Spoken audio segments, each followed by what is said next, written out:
This is Let's Be Briefed, where we cover mysteries, conspiracies, and other unknowns each week. Let's get into it.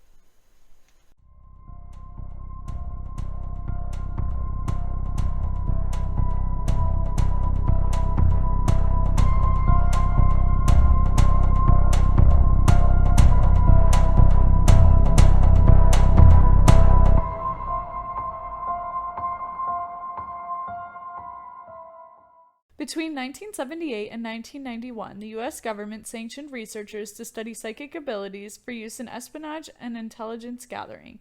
This project would become known as the Stargate Project. I'm Sydney, I'm Sarah. and this week we're talking about Project Stargate. Hmm.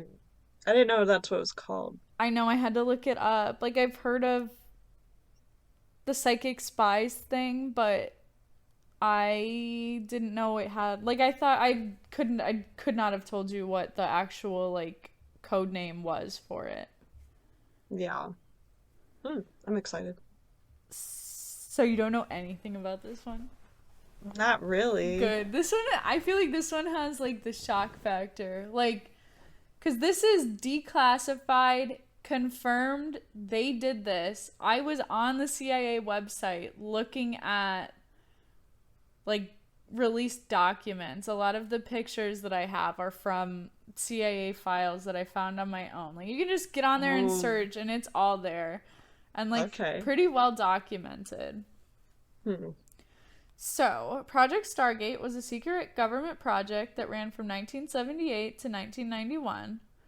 Obviously, the project was aimed at using ESP, extrasensory perception, as a means to gain military intelligence. Their main focus was using remote viewing to spy on Russian military efforts during the Cold War. Which, I believe it. Obviously I believe it. It's real. But, they did a lot of crazy stuff during the Cold War. I feel like that was, real, human desperation of, we're willing to try anything. Yeah. But who thought this up to even try?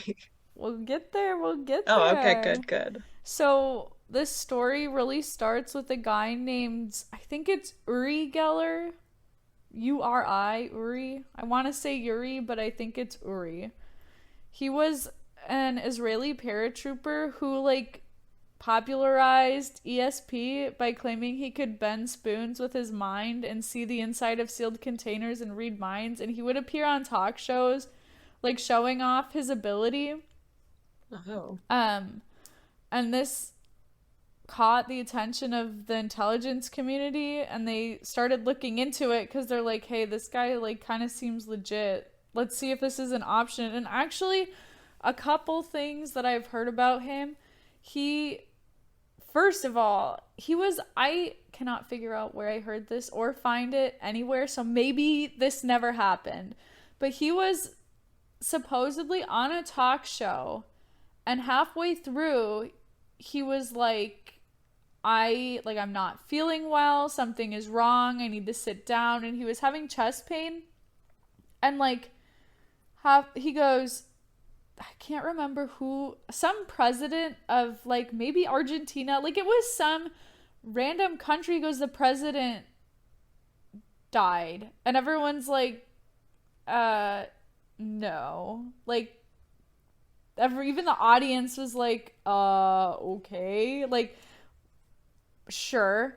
And at that point the news hadn't even broke yet, but the president did die of a heart attack that day. Wow. I really wish I could find where this was, because I know I heard it and I was wait, he apparently felt this guy having a heart attack and no one believed him, but it did break later that that's what happened. And then he was also on another, Johnny Carson, was that a talk show host? He was on the Johnny Carson show and couldn't perform, and that was his big downfall, and everyone stopped believing him because he embarrassed himself on national television. Yeah, if you mess up once, then no one ever believes you again. Right. Which is kind of dumb, because who can do their talent all the time? You know what I mean?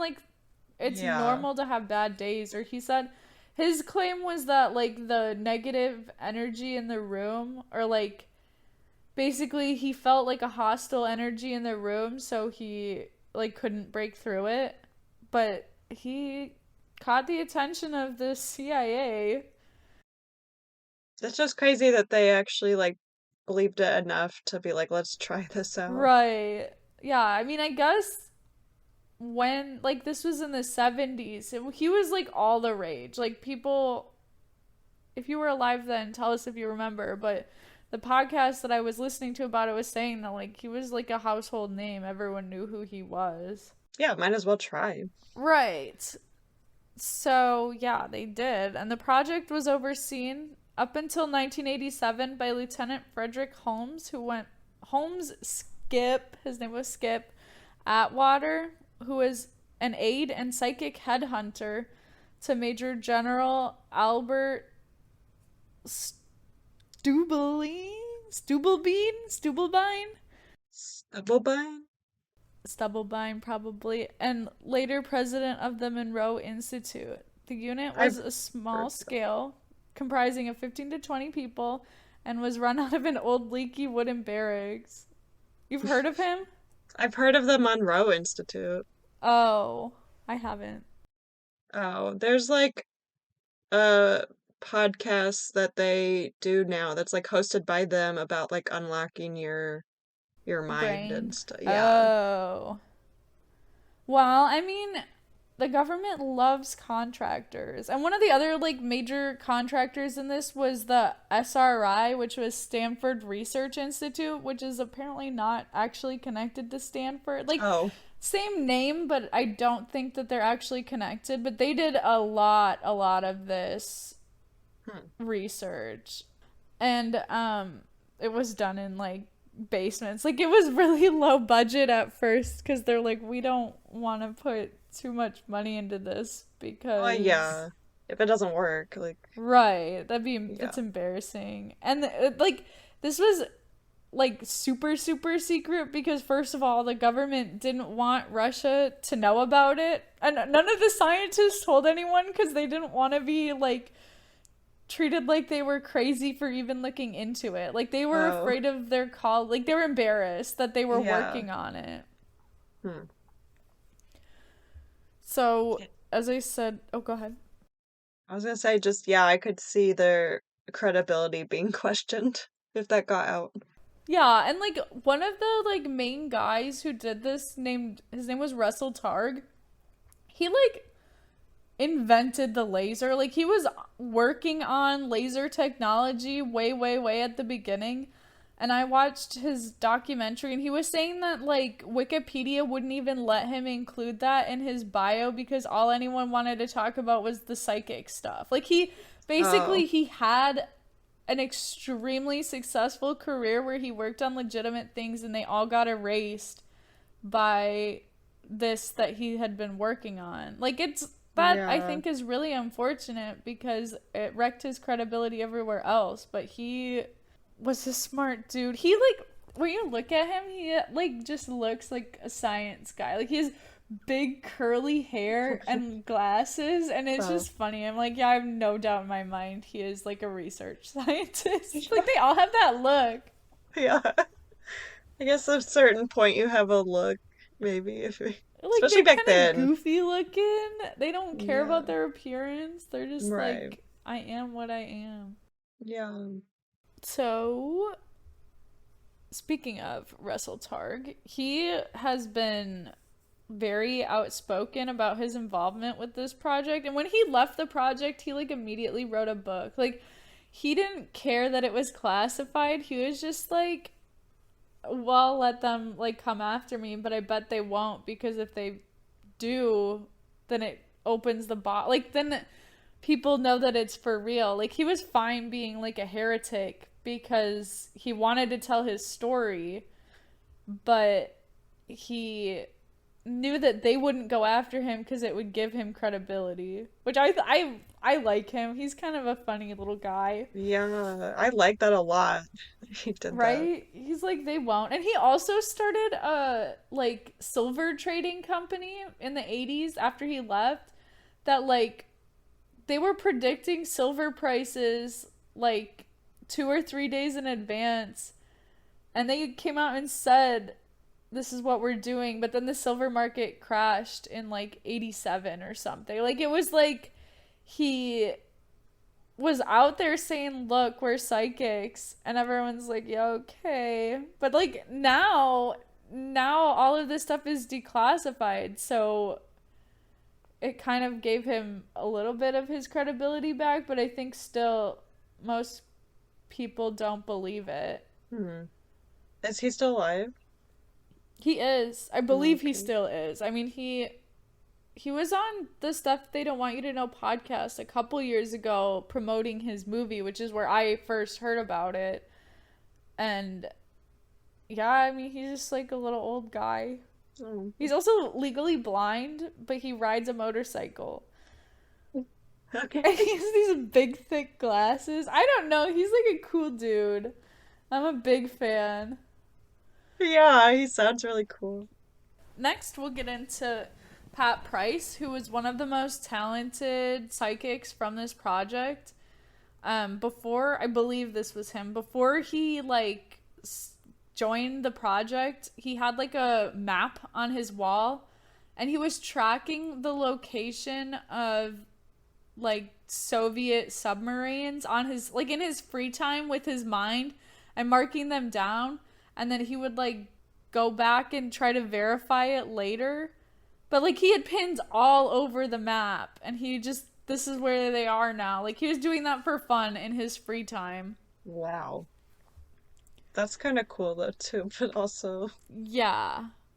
In one instance when he was like doing this, I feel like I'm not presenting these in the right order, but I wanted to go by person. He like was given coordinates to a super secret R&D facility in the USSR, and he like drew this whole he drew out the whole scene, and it had this like have you ever seen like train yard cranes where it's like it's four pillars that are attached by like beams, so like a box almost, but it's wow. on wheels and it can move up and down, and then it has a hoist. Right. So he drew one of those, and no one could everyone's like, what the heck is that? Afterwards they showed him a like picture of it, or like after he drew it all out, they showed him an above ground picture of it, and like they had one of those cranes right in the picture like that. He drew it to a T Wow. just from sitting in a room, and he had no knowledge of this before then. And he also was able to tell them what was going on underground. They were building some kind of like weaponry out of like metal spheres. And like at the time they didn't know that they were doing that. And later it was confirmed that they were building these giant metal spheres. I don't know that he knew what they were for, but he said they're building huge metal spheres underground, and then they later found out that they were building huge metal spheres that were some kind of like weapon that they were creating. That's crazy. Yes. But in 1975, the Stanford Research Institute was kind of cut out of the deal. Like they started working with Pat Price without them on his own, and like daily he was spying for them. Like he just all he did was try to help them gather military intelligence. But one day he found something that like a site that no one had seen before, and 2 days later he was found dead in a hotel room. They killed him. What's even weirder is that I think it was in Las Vegas. He showed like even though he was found dead in his room alone, they brought him to the emergency room, which wouldn't be standard because he was already dead. And a man with a briefcase was with him and showed his recent EKGs, which were from like a clinic that they had taken him to previously as part of the research. I can't remember what the clinic was called, but they had EKGs from that clinic, and they said, look, he had